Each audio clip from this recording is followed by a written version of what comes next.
Assalamualaikum warahmatullahi wabarakatuh. Selamat datang di channel Diah Hastuti. Pada video kali ini, pembahasan materi pelajaran konsentrasi keahlian manajemen perkantoran dan layanan bisnis, fase F elemen 8, yaitu pengelolaan sumber daya manusia. Dengan capaian pembelajaran yaitu, pada akhir fase F peserta didik mampu memahami peraturan ketenagakerjaan, menerapkan prosedur administrasi perencanaan, perekrutan, pengembangan, penghargaan, hubungan industrial, penilaian, serta pemberhentian karyawan. Adapun konten materi yang akan kita bahas yaitu pengertian, fungsi, tujuan, manfaat, dan ruang lingkup. Silakan tonton dan simak sampai selesai ya. Terima kasih untuk dukungannya, like, share, komen, dan subscribe.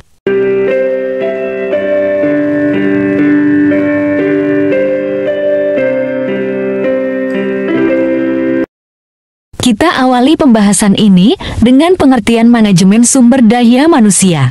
Manajemen sumber daya manusia ialah pengelolaan sumber daya manusia yang berfungsi melakukan perencanaan sumber daya manusia, penerapan, perekrutan, pelatihan, pengembangan karir karyawan atau pegawai, serta melakukan inisiatif terhadap pengembangan organisasional sebuah organisasi atau perusahaan. Manajemen sumber daya manusia memiliki tugas atau fungsi yaitu adalah untuk mengelola manusia seefektif mungkin agar diperoleh suatu satuan sumber daya manusia yang saling memberi manfaat. Pada prinsipnya, fungsi manajemen sumber daya manusia ini mencakup beberapa aktivitas yang secara signifikan mempengaruhi keseluruhan area kerja suatu perusahaan yaitu yang terdiri atas perencanaan, pengangkatan, dan pemberhentian karyawan, pengupahan tunjangan, penilaian kinerja, penghargaan, dan pengembangan karir, pelatihan dan pengembangan, keselamatan dan kesehatan kerja, kepemimpinan, serta produktivitas. Adapun fungsi-fungsi manajemen sumber daya manusia ini adalah sebagai berikut. Yang pertama, perencanaan sumber daya manusia. Perencanaan sumber daya manusia merupakan proses pengkajian dan penelahan kebutuhan sumber daya manusia secara sistematis untuk memastikan bahwa sejumlah karyawan yang dibutuhkan sesuai dengan persyaratan keahlian yang telah ditentukan dan tersedia pada saat diperlukan. Fungsi yang kedua, yaitu pengangkatan dan pemberhentian karyawan. Pada proses kegiatan pengangkatan karyawan ini, atau disebut juga dengan pengisian formasi, adalah kegiatan yang terdiri dari merekrut karyawan, screening, serta seleksi kepada pelamar juga penempatan formasi.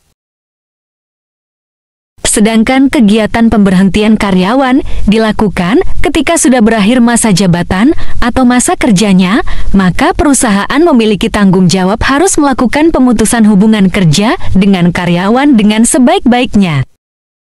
Itulah mengenai fungsi pengangkatan dan pemberhentian karyawan. Selanjutnya, fungsi yang ketiga adalah pengupahan tunjangan.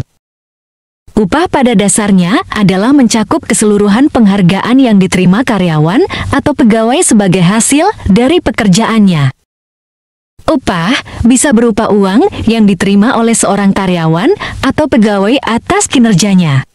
Sedangkan tunjangan ialah berupa tambahan penghargaan finansial selain gaji pokok, yaitu berupa tunjangan cuti, biaya sakit, tunjangan hari raya THR, serta asuransi kesehatan. Itulah fungsi yang ketiga, yaitu pengupahan dan tunjangan.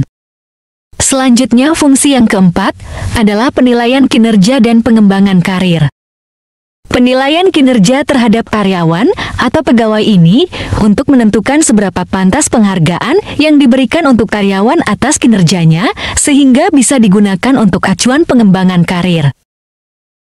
Berikutnya, fungsi yang kelima yaitu pelatihan dan pengembangan.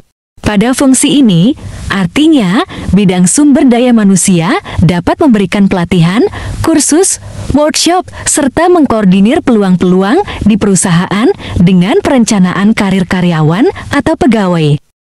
Selanjutnya, fungsi keenam yaitu keselamatan dan kesehatan kerja.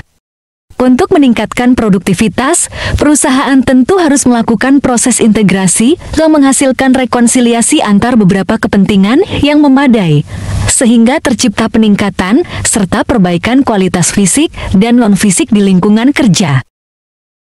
Dan yang kedelapan, fungsi penerapan efektivitas hubungan kerja. Pada fungsi ini, perusahaan harus mampu membuat standar bagaimana hubungan kerja yang efektif dan efisien dapat diimplementasikan. Nah, itulah fungsi-fungsi manajemen sumber daya manusia yang mencakup beberapa aktivitas yang secara signifikan mempengaruhi keseluruhan area kerja suatu perusahaan. Dan setelah kita memahami fungsi-fungsi manajemen atau pengelolaan sumber daya manusia, sekarang kita akan lanjutkan pembahasan tentang tujuan manajemen atau pengelolaan sumber daya manusia. Tujuan manajemen atau pengelolaan sumber daya manusia pada masing-masing perusahaan bersifat variatif. Namun secara umum, manajemen atau pengelolaan sumber daya manusia ini memiliki tujuan sebagai berikut. Yang pertama, mengembangkan sistem kerja dengan kinerja tinggi yang meliputi proses perekrutan, seleksi, sistem insentif, serta pengembangan manajemen dan aktivitas pelatihan yang terkait dengan kebutuhan perusahaan. Yang kedua, mengembangkan praktik manajemen dengan komitmen tinggi yang menyadari bahwa karyawan atau pegawai adalah stakeholder dalam perusahaan yang bernilai dan membantu mengembangkan iklim kerjasama dan kepercayaan bersama.